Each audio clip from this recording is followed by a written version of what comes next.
പ്രിയപ്പെട്ട സുഹൃത്തുക്കളെ, ഈ ഞാനിപ്പോൾ ചെയ്യാൻ പോകുന്ന വീഡിയോയുടെ തലവാചകം കേരള മുഖ്യമന്ത്രിയായ പിണറായി വിജയനും കോൺഗ്രസിൻ്റെ സംഘടനാ ചുമതലയുള്ള ദേശീയ ജനറൽ സെക്രട്ടറി ആയിട്ടുള്ള കെ സി വേണുഗോപാലൻ തമ്മിൽ എന്ത് എന്നതാണ്. അത് വളരെ ഈ പറഞ്ഞ പോലെ ഒരു വൈരുദ്ധ്യാത്മകമായിട്ടുള്ള ഒരു തലക്കെട്ടായിട്ട് എൻ്റെ പ്രേക്ഷകർക്ക് തോന്നാം. ഞാനത് വിശദീകരിക്കാൻ പോവുകയാണ്. സുഹൃത്തുക്കളെ, നമുക്കറിയാം പിണറായി വിജയനെ കുറച്ച് കാലങ്ങളായി തീർത്തും അസഹിഷ്ണുതയാണ് അയാൾ പ്രകടിപ്പിച്ചുകൊണ്ടിരിക്കുന്നത്. പ്രത്യേകിച്ച് UDF തെരഞ്ഞെടുപ്പ് വിജയത്തിന് ശേഷം അയാൾ ഏതാണ്ട് സമനില തെറ്റിയതുപോലെയാണ് അയാൾ പ്രവർത്തിച്ചുകൊണ്ടിരിക്കുന്നത്. കഴിഞ്ഞ കുറച്ച് കാലങ്ങളായി പോലീസിനെ കയറൂരി വിട്ടുകൊണ്ട് തൻ്റെ വീട്ടിലെ പ്രവർത്തനങ്ങൾ നടത്താനുള്ള ഈ ജോലിക്കാരെ പോലെയാണ് അയാൾ പോലീസ് സേനയെ കണ്ടുകൊണ്ടിരിക്കുന്നത്. എൻ്റെ ഒരു സുഹൃത്ത് പറഞ്ഞതുപോലെ ഈ TV ചാനലിൻ്റെ റിമോട്ട് മാറ്റുന്നത് പോലെയാണ് പോലീസിനെ അയാൾ ഉപയോഗിച്ചുകൊണ്ടിരിക്കുന്നത്. പ്രത്യേകിച്ചും അയാൾക്കെതിരെ, പിണറായി വിജയനെതിരെ ശക്തമായിട്ടുള്ള നിലപാടെടുക്കുന്നവരെല്ലാം അയാൾ വളരെ നീചവും നിഷ്ഠൂരവുമായി കൈകാര്യം ചെയ്യും. അതിന് പ്രധാനപ്പെട്ട ഇര ഞാൻ തന്നെയാണ്. അയാൾ അധികാരത്തിൽ നിന്ന് ഒരുപാട് മാറി നിൽക്കുന്നതിൽ ചെറിയൊരു പങ്ക് ഞാൻ വഹിച്ചിട്ടുണ്ടെന്നറിയാവുന്നത് കൊണ്ട് അയാൾ 2016 അധികാരത്തിൽ വന്ന് 2017 ആയപ്പോഴത്തേക്കും എന്നെ 8 ദിവസം ജയിലിനകത്തേക്കാക്കി. വേറെ കാരണമൊന്നും പ്രത്യേകിച്ച് ഉണ്ടായിരുന്നില്ല. 8 ദിവസം പിടിച്ച് ജയിലിലിട്ടു. അതിനുശേഷം ഞാൻ ചെയ്തൊരു വീഡിയോയുടെ മറവിൽ എന്നെ വീണ്ടും ജയിലിലാക്കാൻ നോക്കി. അതിന് ഏതാനും ദിവസങ്ങൾക്ക് മുമ്പ് അതിശക്തമായിട്ട് ഞാൻ അയാൾക്കെതിരായിട്ട് സാമൂഹ്യ മാധ്യമത്തിലൂടെ പ്രതികരിച്ചിരുന്നു. അപ്പോൾ അതിലൊക്കെ ഉള്ള അസഹിഷ്ണുത മൂത്ത് അയാൾ എന്നെ വീണ്ടും ജയിലിലാക്കാൻ നോക്കി. എന്നെ മാത്രമല്ല, പിണറായി വിജയനെതിരെ ശക്തമായ നിലപാടെടുക്കുന്നവർക്കിട്ടെല്ലാം അയാൾ ആ പണി തന്നെയാണ് ചെയ്തത്. ഇപ്പോൾ ഷാജൻ സ്കറിയ, ഷാജൻ സ്കറിയയും ഒക്കെ എങ്ങനെയാണ് കൈകാര്യം ചെയ്തത് എന്ന് നമ്മൾ കണ്ടു. ഷട്ടിടാൻ പോലും സമ്മതിക്കാതെ പോലീസ് പിടിച്ചുകൊണ്ട് പോകുന്നത് നമ്മൾ കണ്ടു. അതുകൊണ്ട് പിണറായി വിജയനെതിരെ ശക്തമായ നിലപാടെടുക്കുന്നവൻ ആരാണോ അവനെല്ലാം കൈകാര്യം ചെയ്യുകയുള്ളൂ. അയാളുമായി ബന്ധപ്പെട്ടുകൊണ്ട് സാമൂഹ്യ മാധ്യമങ്ങളിൽ എന്തെങ്കിലും ചെയ്താൽ പണി ഉറപ്പ്, 8ൻ്റെ പണി ഉറപ്പാണ്. അത് വലിയവനായാലും ചെറിയവനായാലും ആരായാലും എന്തായാലും.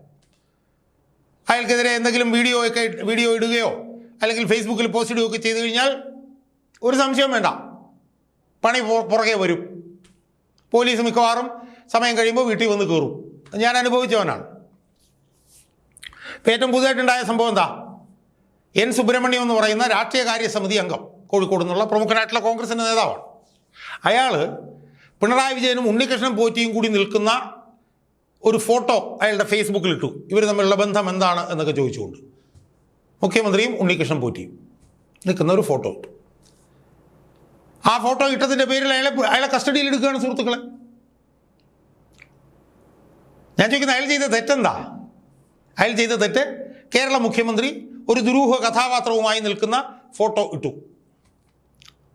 ആ ഫോട്ടോ ഇനി ചെവിയിൽ പറഞ്ഞുകൊണ്ടാണോ അല്ലേ എന്നുള്ളതൊന്നും പ്രസക്തമല്ലല്ലോ. അവരൊരു യോഗത്തിൽ പങ്കെടുത്തല്ലോ, ഒരു പരിപാടിയിൽ പങ്കെടുത്തല്ലോ. അപ്പോൾ ആ പങ്കെടുത്തതിൻ്റെ ഇടയ്ക്ക് നിന്നുള്ള ഒരു ഫോട്ടോ അദ്ദേഹം ഫേസ്ബുക്കിൽ പങ്കുവച്ചു ഉടനെ അയാൾക്കെതിരെ FIR ഇടുകയാണ്. പോലീസ് സ്വമേധയാ FIR ഇടുകയാണ്.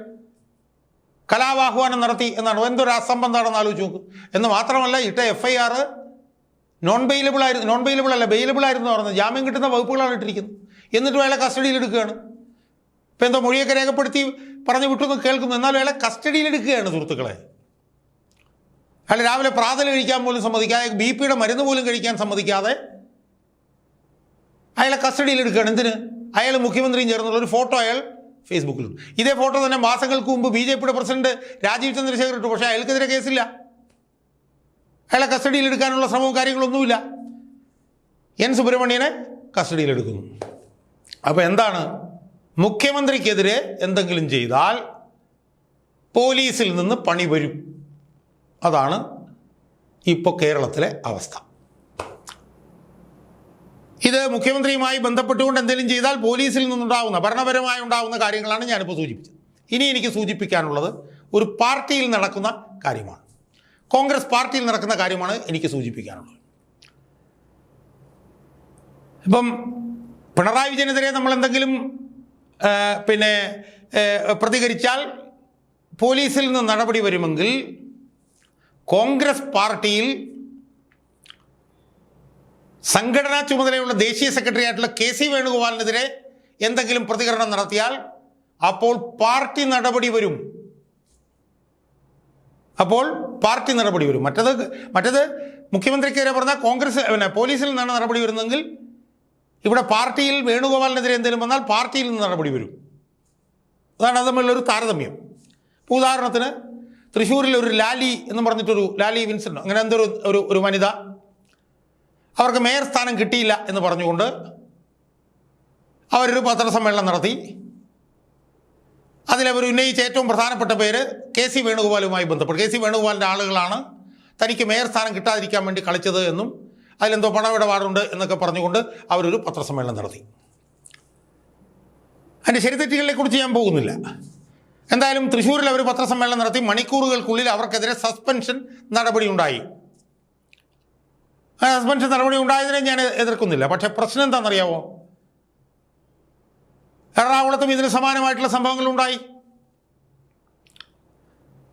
എറണാകുളത്ത് ദീപ്തി മേരി വർഗീസ് എന്ന് പറഞ്ഞിട്ടുള്ള കോൺഗ്രസിൻ്റെ കൗൺസിലറെ എറണാകുളം മേയറാക്കുമെന്നാണ് എല്ലാവരും വിചാരിച്ചിരുന്നത്. അവരെ മേയറാക്കാതിരുന്നതുകൂടി അവർ പരസ്യമായിട്ടുള്ള അതൃപ്തി പ്രകടിപ്പിച്ചു. അവർ പരസ്യമായി പത്രസമ്മേളനം നടത്തി. അവർ കോൺഗ്രസ് തന്നെ മേയറാക്കാതിരിക്കാൻ വേണ്ടിയിട്ട് കോൺഗ്രസിലെ പലരും കളിച്ചു എന്നുള്ള നിലയിലൊക്കെ അവർ പരസ്യമായി പറഞ്ഞു. അതിനു പുറകെ കോൺഗ്രസിൻ്റെ സീനിയർ നേതാവായിട്ടുള്ള അജയ് തറയിൽ പത്രസമ്മേളനം നടത്തി രൂക്ഷമായ ഭാഷയിൽ കോൺഗ്രസ് നേതൃത്വത്തിനെതിരെ അയാൾ പ്രസ്താവന നടത്തി. അതിനു പുറമെ മൂവാറ്റുപുഴ MLA ആയിട്ടുള്ള മാത്യു കുഴൽനാടൻ പച്ചപ്പരസ്യമായി പ്രസ്താവന നടത്തി, പച്ചപ്പരസ്യമായി നേതൃത്വത്തിനെതിരെ നിലപാടെടുത്തു. അപ്പോൾ എറണാകുളത്ത് ദീപ്തി മേരി വർഗീസ് നേതൃത്വത്തിനെതിരെ സംസാരിച്ചു, അജയ് തറയിൽ നേതൃത്വത്തിനെതിരെ സംസാരിച്ചു, മാത്യു കുഴൽനാടൻ നേതൃത്വത്തിനെതിരെ സംസാരിച്ചു. അവർക്ക് ആർക്കെതിരെയും നടപടിയില്ല. നമ്മൾ മനസ്സിലാക്കിയത് കെ.സി. വേണുഗോപാലിൻ്റെ കൂടെ നിൽക്കുന്നവരാണ് ഇവർ. കെ.സി. വേണുഗോപാലിൻ്റെ കൂടെ നിൽക്കുന്നവരായതുകൊണ്ടാണ് ദീപ്തി മേരി വർഗീസിന് മേയർ സ്ഥാനം കൊടുക്കാത്തത് എന്നുള്ളതാണ് പ്രശ്നം എന്നാണ് നമ്മൾ മനസ്സിലാക്കിയത്. ദീപ്തി മേരി വർഗീസും അജയ് തറയിലും മാത്യു കുഴൽനാടനുമൊക്കെ കെ.സി. വേണുഗോപാലിൻ്റെ കൂടെ നിൽക്കുന്നവരാണ് എന്നാണ് നമ്മൾ മനസ്സിലാക്കിയത്. എന്തായാലും ദീപ്തി മേരി വർഗീസോ അല്ലെങ്കിൽ അജയ് തറയിലോ അല്ലെങ്കിൽ മാത്യു കുഴൽനാടനോ പാർട്ടി നേതൃത്വത്തിനെതിരെ പ്രസ്താവന ഇറക്കിയെങ്കിലും അവർക്കെതിരെ ഒന്നും നടപടിയില്ല. ഒരു നടപടിയും ഇതുവരെ അവർക്കെതിരെ ഉണ്ടായിട്ടില്ല. പക്ഷേ തൃശ്ശൂരിൽ കെ.സി. വേണുഗോപാലിനെതിരെയും കെ.സി. വേണുഗോപാലിൻ്റെ കൂടെ നിൽക്കുന്നവർക്കെതിരെയും സംസാരിച്ച ലാലി എന്ന് പറഞ്ഞ വനിതയ്ക്കെതിരെ സസ്പെൻഷൻ നടപടി മണിക്കൂറുകൾക്കുള്ളിൽ വന്നു കഴിഞ്ഞു. അപ്പോൾ അതുകൊണ്ടാണ് ഈ പിണറായി വിജയനെയും കെ.സി. വേണുഗോപാലിനെതിരെയും ഞാനൊന്ന് താരതമ്യം ചെയ്യാൻ തയ്യാറായത് എന്നാണ് എനിക്ക് സൂചിപ്പിക്കാനുള്ളത്. മുഖ്യമന്ത്രി പിണറായി വിജയനെതിരെ എന്തെങ്കിലും പരാമർശങ്ങൾ സോഷ്യൽ മീഡിയയിലൊക്കെ നടത്തിയാൽ അതിനെതിരെ നടപടി, പോലീസ് നടപടി ഉറപ്പാണ്, കേസ് ഉറപ്പാണ്, ജയിൽ പോലുള്ള കാര്യങ്ങളെല്ലാം ഉറപ്പാണ്. അതുപോലെ തന്നെ കോൺഗ്രസ് പാർട്ടിക്ക് അകത്ത് ശ്രീമാൻ കെ.സി. വേണുഗോപാലിനെതിരെ എന്തെങ്കിലും പറഞ്ഞാൽ അച്ചടക്ക നടപടിയും സസ്പെൻഷനും എല്ലാം ഉറപ്പാണ്. കെ.സി. വേണുഗോപാലിന് അനുകൂലമായി നിങ്ങൾ പുറമേ എന്തെങ്കിലും പ്രതികരിച്ചാലും അതിനെതിരെ ഒരു നടപടിയും ഉണ്ടാവില്ല. അപ്പോൾ ആ നിലയിലാണ്, അതുകൊണ്ടാണ് ഈ പിണറായി വിജയനും കെ.സി. വേണുഗോപാലും തമ്മിൽ എന്ത് എന്ന് ഞാൻ ഈ വീഡിയോയിലൂടെ ചോദിക്കാനുള്ള പ്രധാനപ്പെട്ട കാരണം.